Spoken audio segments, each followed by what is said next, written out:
Hey y'all, welcome back to another video. Thank you so much for joining me. Tonight's episode is all about the Los Feliz murder home. Now, I was watching American Horror Story 1984, and I was thinking about all of the true crimes that are based from episodes of different kinds of shows. I was watching 1984 is about Richard Ramirez, the Night Stalker, and so I went back through each season to try to figure out what different crimes were based on from different episodes, and the Los Feliz murder home is based off of the very first season of American Horror Story, and so that's why I made this video. I will probably make a video about most of the true crime horror stories from American Horror Story, but this is the first one. This home was empty for 50 years after a vicious murder-suicide happened, and there's really no clear explanation for why it was empty. It was a beautiful mansion, prime real estate in Southern California, except for the fact that it had a murder happen inside of it. There are some rumors that it was haunted, and after this video, I think you'll figure out why. So, yeah. Take a listen.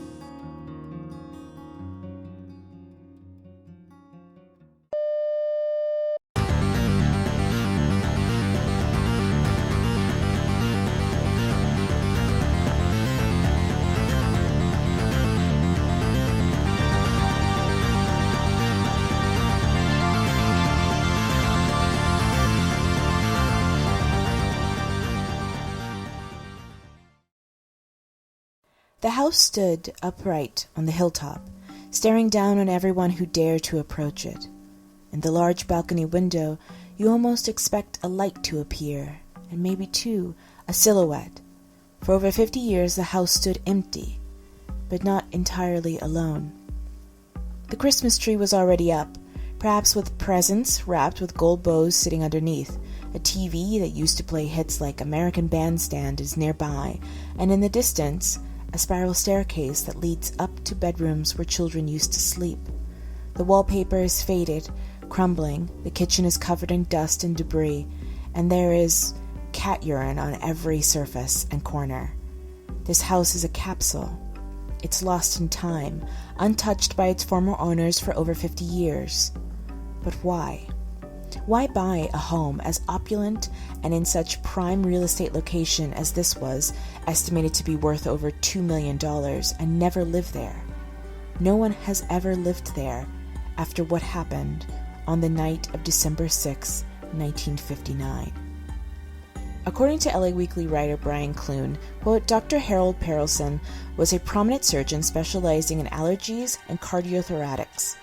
He had gained a successful and profitable patent for a new type of syringe and had written one of the most respected clinical reports of the time, the electrocardiogram in familial periodic paralysis, which was featured in the magazine American Heart Journal in June of 1949, and was a well-respected keynote speaker in medical conferences all around the country.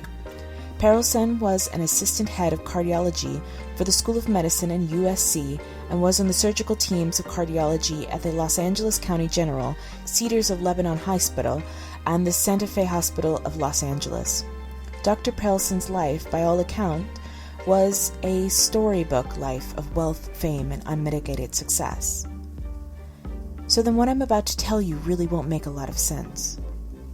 One night, Harold returned from work, said hello to his wife Lillian, who was fixing dinner, and his children, 18-year-old Judy, 13-year-old Joseph, and 11-year-old Debbie, who all ate dinner together around the dining room table before watching some TV and heading off to sleep.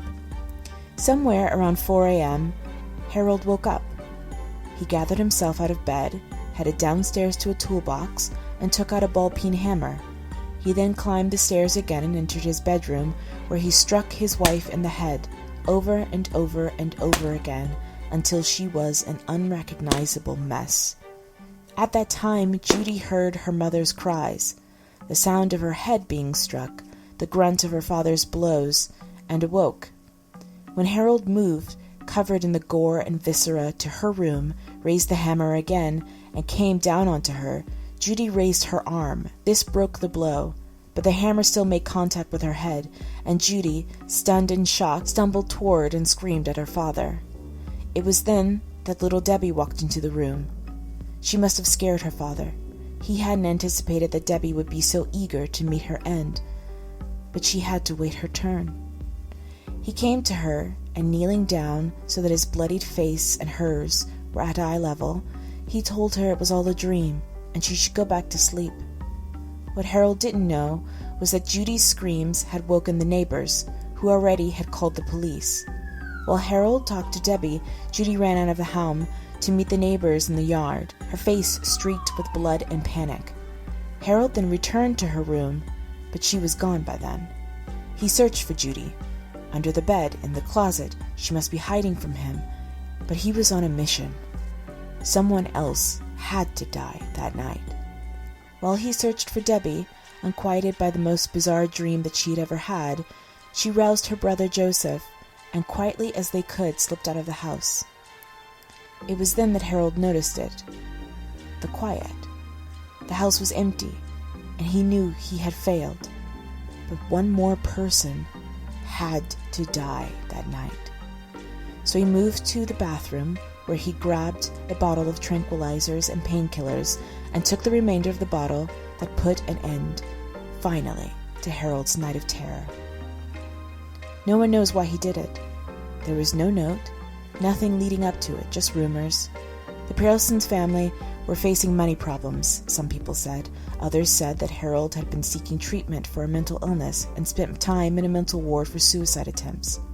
When the police arrived, they checked in on the children to make sure that they were safe, sent Judy to an ambulance for her injuries. When they knocked on the door, no one answered. The house was again silent. When they climbed the stairs, they found two bodies. One was the brutalized body of Lillian Pierson. Where her head should be was nothing but carnage, and the other one was the crumpled, poisoned body of Harold Pierson. On the floor beside the bed he laid with a bottle of pills in one hand and a bloody hammer in the other. There in the nightstand was the book that Harold had been reading before bed, Dante's Divine Comedy, where a man descends down into hell. It was open to Canto No. 1. Quote, "Midway upon the journey of our life, I found myself within a forest dark, for the straightforward pathway had all been lost."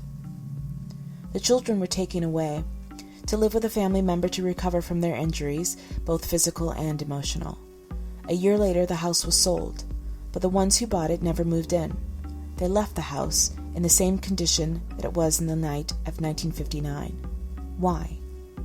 Why buy a house that housed so much tragedy and horror only 1 year later and use it as storage? Yes, storage. For decades, the owners of the house let it rot and decay and crumble, not touching the belongings of the family who experienced the worst nightmare imaginable.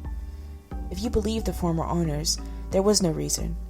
They just wanted a storage space in a 12-room mansion where a murder-suicide happened. But if you believe the neighbors, the squatters, the trespassers, it might be something else. The homeless would never stay, citing cold spots, mysterious footsteps, and cries and moans in the night. Neighbors would see a woman standing in the upstairs window whose face would just disappear as she looked down from above, and the ghost hunters who came looking for evidence of the paranormal would see shapes, shadows, and lights, but once they would look through the evidence on their cameras would find nothing. No traces of the ghosts they had thought they captured. The neighbors complained occasionally the alarm put on by the owners to ward off trespassers will sometimes just go off without anyone nearby, just triggered. There are other rumors. Rumors that if you peer in the window, you can see things like a Christmas tree, an old can of SpaghettiOs, a Life magazine still on the table as though a family would return at any moment. But the Piersons were Jewish, so why the tree? And the magazine and SpaghettiOs were dated after the murders. So who put them there? It's said that another family did move in there, and on the anniversary of the deaths, something happened.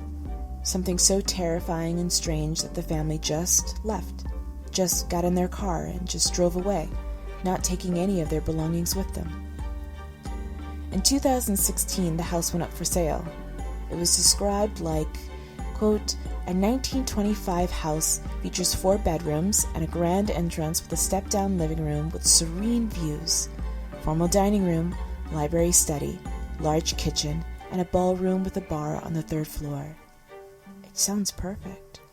Who wouldn't want to live there? It sold for $2.29 million to a couple who view it as the perfect fixer-upper. Well, I hope they're all right.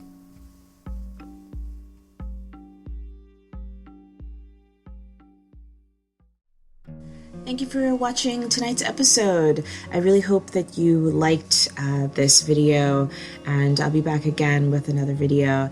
I'm in the Pacific Northwest right now, and we're going through a bit of a pandemic, just a tiny, teeny little pandemic, you know, nothing to worry about, which is why I had enough time to work on this video. I released a video, 2 videos consecutively each week. Like, this could only happen if the apocalypse was happening, so I hope you're appreciative of this.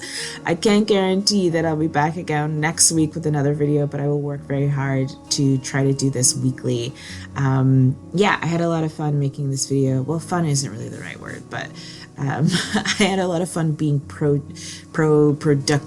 Yeah, that's the word. I can't remember even the word for it. So if you're out there currently trying to navigate all of the different scary things that are happening in the news and with COVID-19 and all the other horrifying things that are going out there, just stay safe. Maybe watch some of my other videos. Wash your hands and stop buying up all the toilet paper. Toilet paper is not going to save you from this. So yeah, take a shower or 2. All right. Bye guys. Stay spooky.